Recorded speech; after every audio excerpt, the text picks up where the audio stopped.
She's like love, love, love, and music. La la la, love, love, love, love, love. Hello, everyone. Thank you for tuning in. I am Jay Lee. This is Jay Lee's Corner, and this is my review for The Have and the Have-Nots. This is Season 5, Episode 4. It is currently the Tuesday. Well, it's Wednesday because it's 1:30. But it's currently, it came on Wednesday. And I hope everyone had a great Tuesday. No, it came on Tuesday. So I hope everyone had a great Tuesday. It's going to have a great Wednesday. You know, it's hump day. I can't wait to get through this work week. I'm really tired because it's the work week, review stuff. It's tax season. It's just so much going on.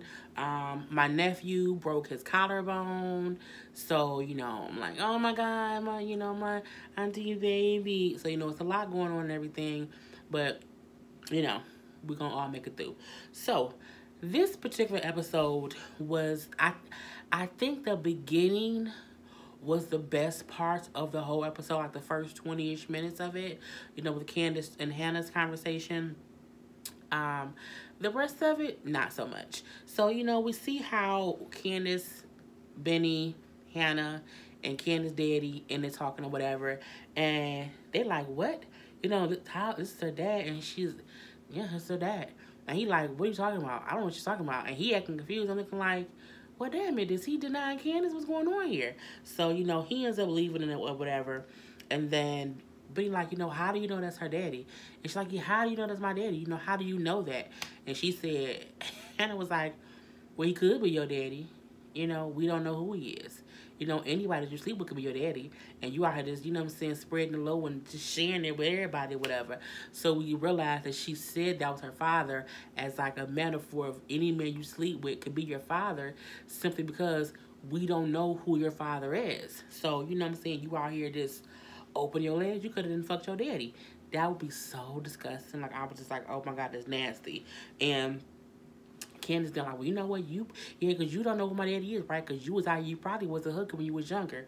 You know, I was just out here slanging it.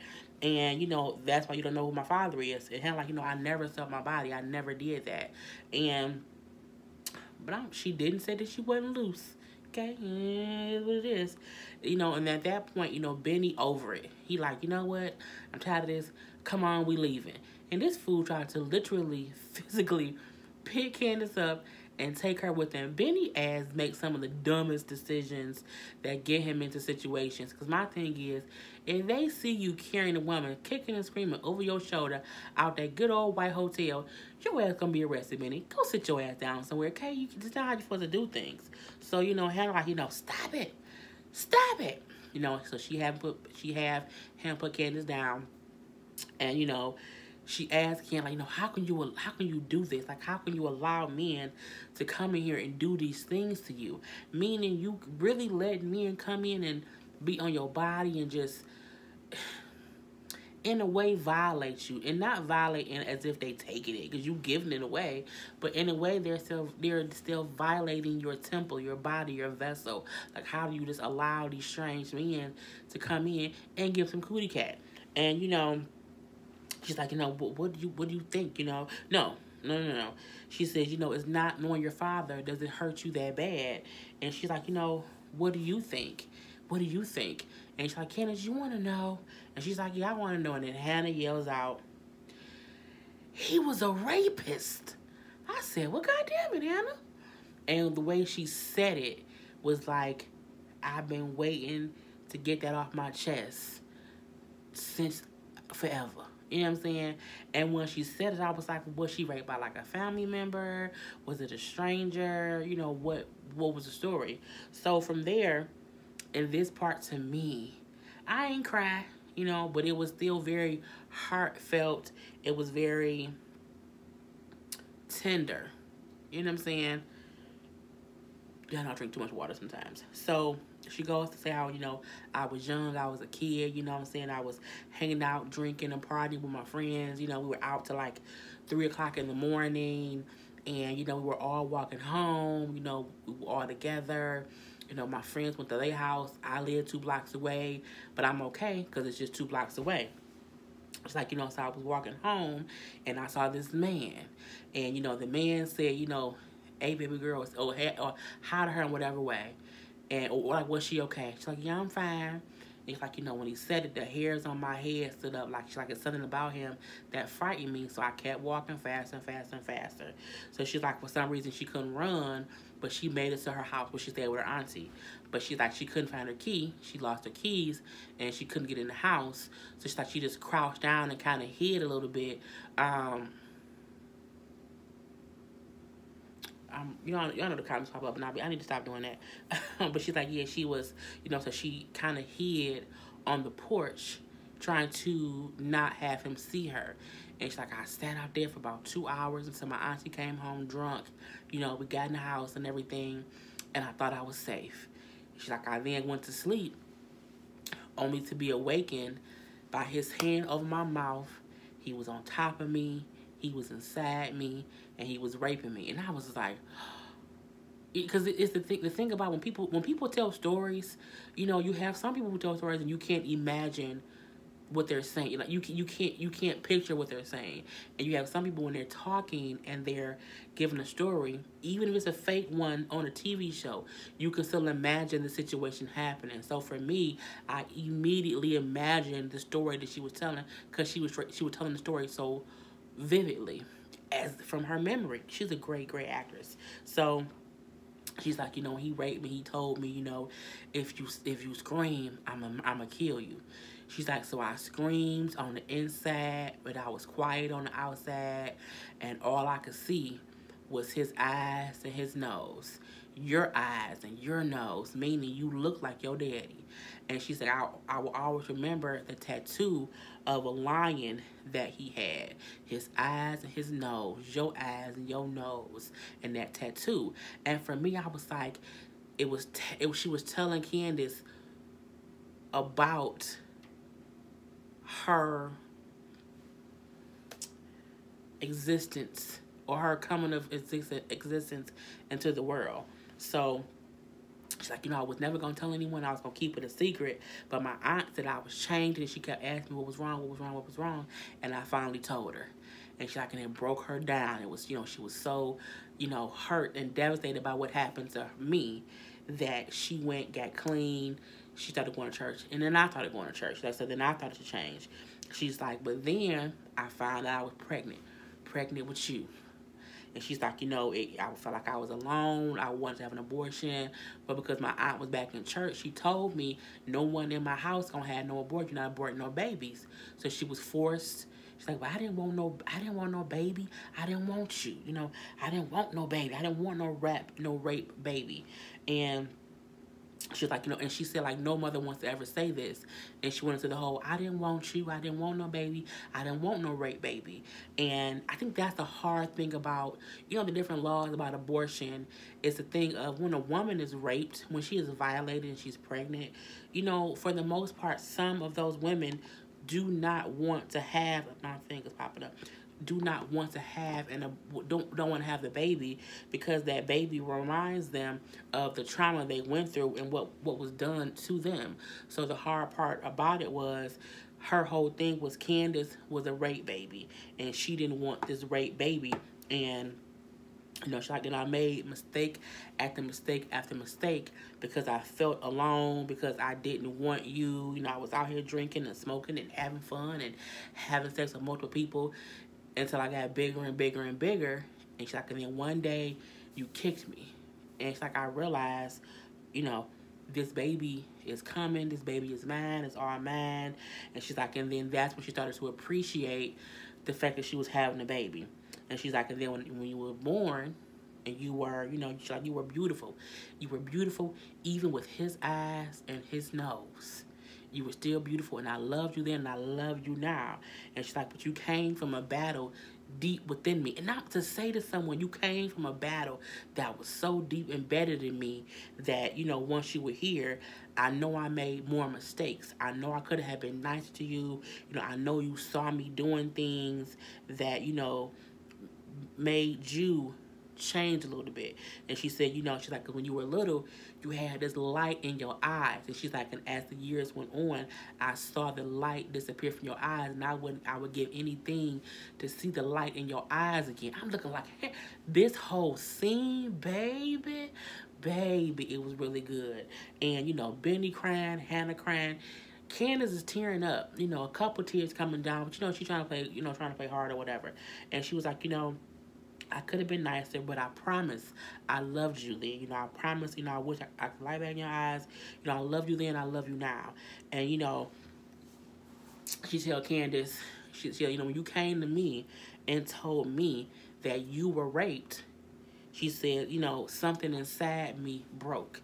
And she said, that's what made me go back to God. That's what made me get myself back together. She's like, because I was devastated finding out that you were raped. And again, she's like, I hope that light can come back to your eyes. I know I'm always doing multiple things and trying to multitask. So from there, it was so, for me, it was so emotional and heartfelt. I was surprised Benny wasn't boohoo crying. I was surprised that, oh, it did work. I was surprised that Candace didn't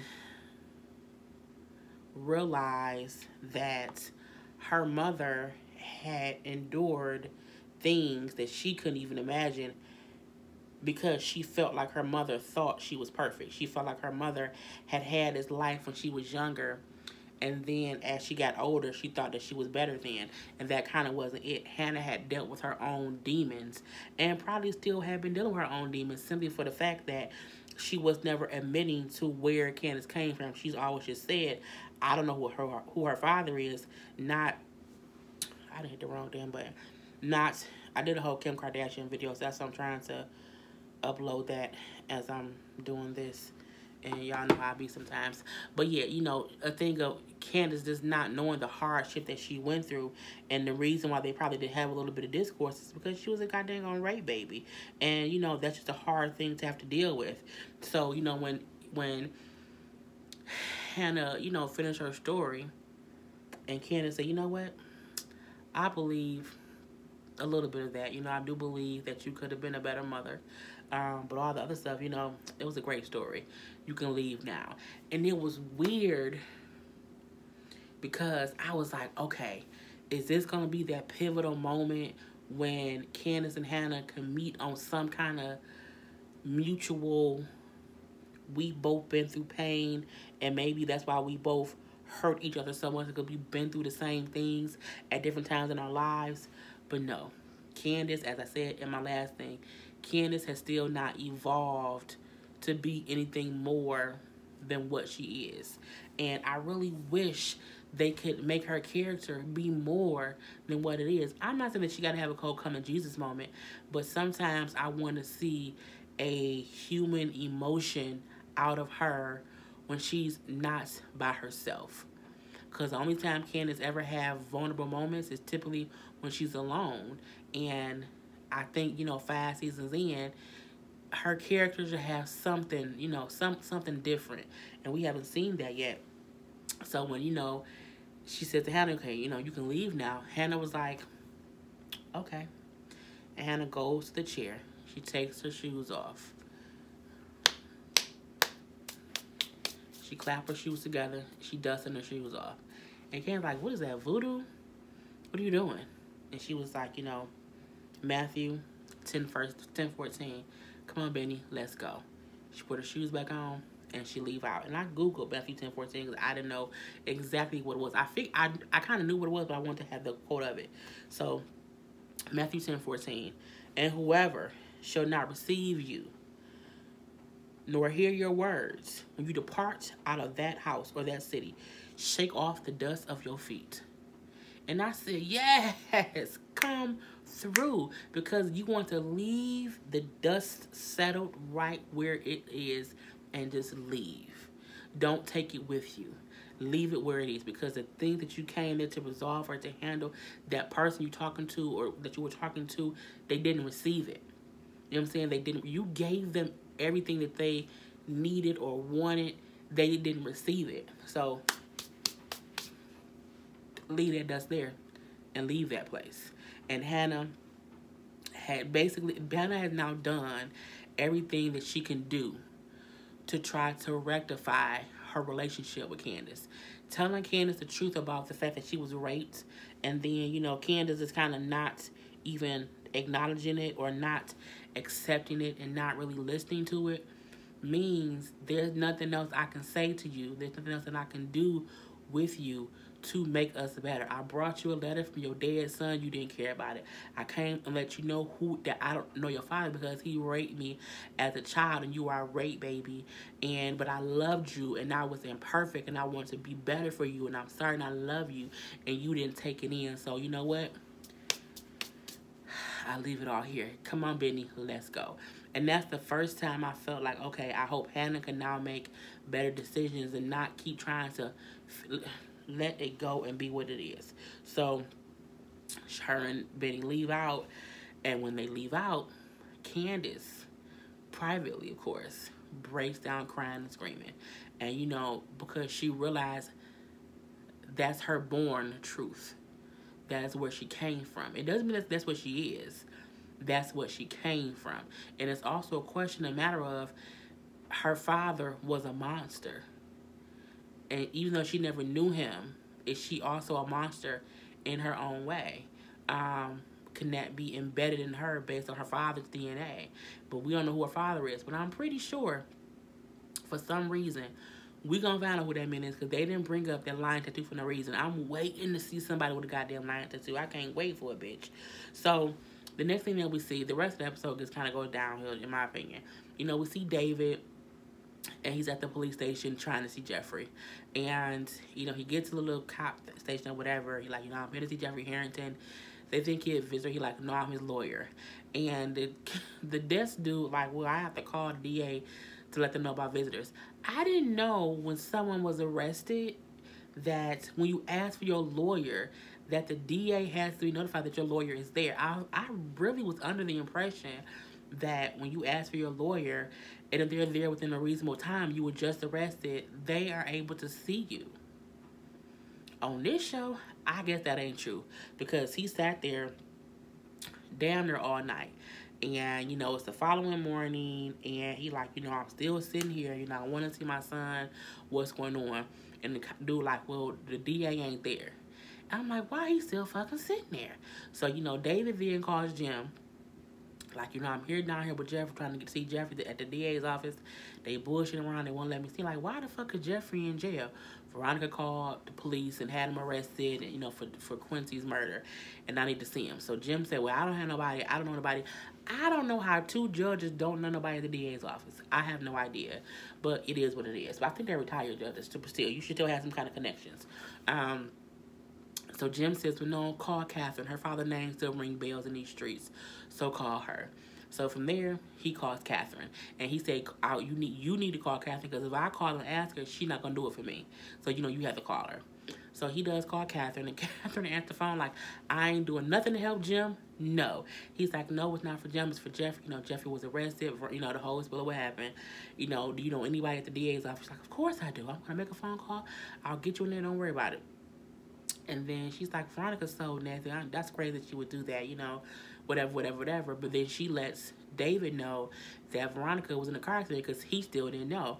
Because she said something like, well, glad thing she said something like she's in the hospital. Something like she's being laid up or she's okay from the accident or whatever. And then he like, what are you talking about? She's like, oh, she was in a car accident. The car flipped over and all this craziness. But supposedly she okay. And then David said, yeah, I guess that is good. And then Catherine was like, whatever, I don't really care. I ain't calling her. I'll call you back. I'm like, Catherine don't get no fucks or whatever. So we then see the chick that Jim kept trying to call, who is like on the DA's office or whatever. She was with the district attorney, the Lynn dude. Her name is Sarah. So Sarah does call Jim, and she said how she can't meet him, she can't come wherever, she can't talk to him. I can't give you any information from the cases. And he basically says to her, you just be ready to talk him to a pillow. And that whole scene made my skin crawl. Just because the whole Me Too moving thing. And I'm like, so you really gonna just tell her not only are you gonna give me whatever information I want? I'm gonna sleep with you in the process of it. It just made it made my skin crawl, and I wasn't happy about it at the least bit. And it makes me sad because I'm like, one, he one of the people on Dukes of Hazzards, and he also was Clark Kent daddy on Smallville. You ruining my idea of who you is, man. Stop it. And I'm like, when he said you gonna just be ready to talk into a pillow, I was like, ugh. Does that mean you gonna try to have doggy style sex with her? Because that's when your face is in the pillow, I heard. And my mom watched my reviews, so some stuff when I say, and I have to, change stuff. Mom, I'm sorry, love you. But, yeah, it just disturbed me. I'm looking like, that means Jim been out here molesting people and using his damn judgeship to get people to do things. And I don't like it not one goddamn bit. So it is what it is. So then we see, back at the house, Benny and Hannah getting back to the house and everything, and he's so sorry about what happened to his mother. And he's asking her, like, have you ever talked to someone? And she was like, yeah, I talked to Jesus. And then he's like, have you ever talked to a therapist? I only need to talk to Jesus. And while I agree, talking to Jesus fixes things, absolutely. Won't he do it? Yes, he will. Jesus also makes people therapists. He helps them get their degrees, and he helps them get the know-how, how to talk to people. So I do feel like when you've had so much trauma in your life, you should talk to people. But I also feel like that's why Hannah is the way she is, because she has never talked to anyone. So for her, things are sometimes very cut and dry, very black and white, and that ain't how things should be all the time. So Benny said, look, Ma, if I get the money to get you to see a therapist, would you go see a therapist? And she, she was like, okay, sure, Benny, I will. And from there, we see that the builder, Derek, left a note, saying he hoped she had a good day. And he also washed the damn dishes. Now, what kind of builder washed the damn dishes before he leaves? A good goddamn builder. So, it's like, well, I'm going to call him and tell him thank you. So when she called him, he like, okay, it was no problem. You don't owe me anything, but how about I take you out for some coffee? And she was like, oh, it's like a date? And he was like, no, well, yeah, but no, but, just some coffee. I know you've been having a hard time, so I just want to kind of get your mind off of things, just some coffee. She's like, oh, well, no, thank you. And then he was like, oh, well, okay. And then he's like, well, well, you have my number, so if you change your mind, you can just give me a call. And she was like, I won't. No, I'm busy right now. I have something going on. Hannah was rude, basically. And I know she was rude because she's told our daughter about being raped. She just, lost her grandson. She has a lot going on. But I'm going to need Hannah to stop being rude to men just because of her past and because she used to be raped. Because my thing is, you can't live in that pain. Because when you do, you be mean and evil. And Hannah, you too nice to be mean and evil, girl. Stop it, But I'm like, whatever. So he like, okay, well, fine. So when they hang up the phone, we see Catherine like, did she say yes? Catherine has been eavesdropping. He like, would you listen the whole time? She's like, yeah, what did she say? And he's like, well, she said no. And he's like, what? I'm going to call her. Like, nah, don't call her. She's like, well, I want you on a date. He's like, no, just leave it alone for right now. Just please leave it alone for right now. It sounds like she's having a hard time. Oh, I need to call you. Like, no, if you call her and she going to know that I told you. He like, just leave it alone, and it is what it is. So we see that. Candace. Lord, no, not Candace. Veronica called Benny and convinced him to come out to that goddamn hospital. It was a quick scene. Benny was sitting out on the porch and, said, I want to thank you in person for helping me, because it was so much. And Benny, who was so cute, but makes some of the dumbest decisions. It's like, okay, I'm going to come down there. We don't see that until the next episode, so we have to wait for that. But now the next thing we see, now Candace a pimp. This is something else that I did not like about it. Candace, considering what she's been through, considering the devastation of what war did to her family, you would think she wouldn't be out here trying to prostitute women and make them hoes and her be the pimp. The whole girl that was down the lobby maybe 2 episodes ago, who was maybe it was last week, who's like also supposed to prostitute in that goddamn hotel. She some kind of way have her come to her room. Girl, bye. And now she gonna say she's the girl pimp. This is what made me mad. 1, a strange female can't get me in her room. Why? Because she might be a pimp or a murderer. That's point 1. Two, when the girl came in there and came like, hi, I'm Candace, I'm your new pimp. Your new name is Bottom Bitch.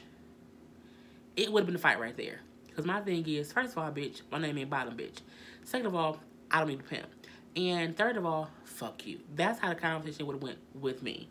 But with this person, it was completely different, you know. She's like, if you leave, I'm gonna beat your ass. You know, if you don't pay the house, you know, there are things that ran a certain way here, and if you don't pay, other pimps gonna beat your ass.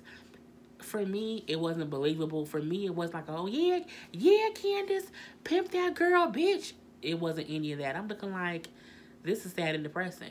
Her son died, her mom was raped, and now she's trying to pimp out another girl.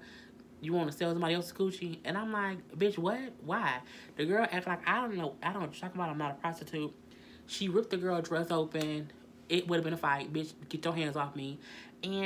But it also goes to show how some, I say some, not all, some women who get pimped have very low self-esteem no matter how pretty they are, and they're stupid. Because my thing again, you can't come in your room as a stranger and tell me that you my pimp and my name is Bottom Bitch, and you rip my clothes off saying that the clothes are cheap and telling me to call Erica, because the girl called Erica for some new clothes. It was just some bullshit in my personal opinion. You know, she take the girl purse. Like, I can make, you know, you can make $10,000 a night. And the girl, like, if you can make that kind of money, why don't you do it? Ken's gonna say because I'm in different businesses now, I don't have to stoop that low. It was just, you know, she took the girl phone and like, here, unlock your phone. And she was like, no. Candace smacks her. If you tell me no again, I'm gonna beat your ass. This scene for me was not believable. Again, I'm tired of Candace's character being this way. I needed to evolve. And again, I'm just not for women who were abused and raped and prostituted and pimped out doing the same to other people. I don't like that storyline at all, and I'm not here for it. So, you know what I'm saying? At the end of the day, let me make it clear. Had that been me, I would have beat Candace's ass. Okay? Let's move on. So, the last thing that we see is Justin then went into Jeffrey's cell to get Jeffrey again. And he seemed pissed off, which is funny. And my question I keep having for myself is, how is Justin able to go get Jeffrey from this jail cell and no one pays any attention to it? Like, he just walking around with his man all willy-nilly. You know, they go back in that room or whatever, and he's like, why does he keep calling you? The phone keeps ringing. I'm sick and tired of this. What are you doing? And I'm like, what the fuck is talking? And why? Like, what is wrong with you? Look at the phone. Wyatt keeps calling. So Justin is pissed off. Why did he call you? Why did he keep calling you? Answer the phone. Jeffrey like, how am I answer the phone? You got me handcuffed. I can't answer the phone. So Justin, you know, puts it on speaker, and Jeffrey like, hello? Wyatt like, man, what's going on? You know, why you got that crazy motherfucker? You know, answer your phone like, what's going on? Da, da, da. And Jeffrey like, man, look, I'm busy right now. I can't talk. He's like, dude, that dude is fucking crazy. Stay with him. Oh, I'm crazy, right? He like, is he there? I'm like, Justin, you are crazy, stalkerish. You like, you know what I'm saying? You doing too much. And Wyatt is antagonizing Justin, saying like, yeah, me and Wyatt is a couple. I mean, yeah, me and Jeffrey is a couple. We're together. We've had sex before. And Jeffrey like, Wyatt, stop. That's not funny. Don't do that. No, don't do that. And Wyatt finds it funny. Justin does not. So, you know, Justin's getting pissed off. Like, are you at home? He like, I told you I was here. I'm like, why is this going on? You know, Jeffrey like, Wyatt, just hang up the phone. Wyatt, hang up the phone. I'm still saying to myself, like, Jeffrey, why would you tell Wyatt, dude, I've been arrested, you know, maybe come visit me here. Like, say something like, you on a fucking cell phone, bro. It is what it is. So, I'm just like, when Wyatt said, you know, yeah, me and Jeffrey are lovers, I'm like, why did he do that? That Justin got to kill both of y'all. You know Justin not playing by his dick. And, you know, I'm just like, it's just crazy. Justin was acting like a real live jealous schoolgirl. And I'm like, what the fuck is going on? Like, why is it so crazy? And, you know, so Justin does not believe that Jeffrey and Wyatt are just friends. He's pissed off. And Jeffrey like, look, I don't know what else to tell you. You know, he's just messing with you. He's lying to piss you off because you're fucking with him. Like, me and him are just friends. I don't care. Jeffrey has been all in Jeffrey. Justin has been all in Jeffrey's phone. and like has read emails and text messages and all that stuff. Like, you said to him that you still love him. He's like, as a fucking friend, you know, we're friends. We've been friends for years. And then there's also emails like, I love you. You're a great person. I really want to be with you. He like, who are these emails to? Who are they to? He's like, I wrote them to me. You know, those are notes to myself. You know, those are private messages. You should not have read those. And this fool Justin said, I've done everything. I've blown up my whole life to be with you. I'm out here looking for apartments for us. Jeffrey looked at me, he was like, what? For us? What? I'm like, Justin, what are you doing? What are you doing? He's like, yeah, you know, when you get out of here, he was like, Justin, I'm in jail. What are you talking about? I'm in jail. You're going to get out. When you get out, we can live together. Justin is crazy as fuck. And Jeffrey like, you know what? This is crazy. I'm done. You know, I'm going to go back to my cell. Like, if you don't take me back to my cell, I'm going to start kicking and screaming on the door, and I'm going to get out of here. And so he's like, do it. I dare you to do it. So Justin stands back. Jeffrey walks the door. Hey, let me out of here. Bang, bang, bang, bang, bang. This fool Justin pushed Jeffrey in a goddamn chokehold. I've had my fair share of crazy in my 36 years on this earth. Justin is batshit crazy over Jeffrey's penis, and it's fucking amazing. And I can't wait until the next episode.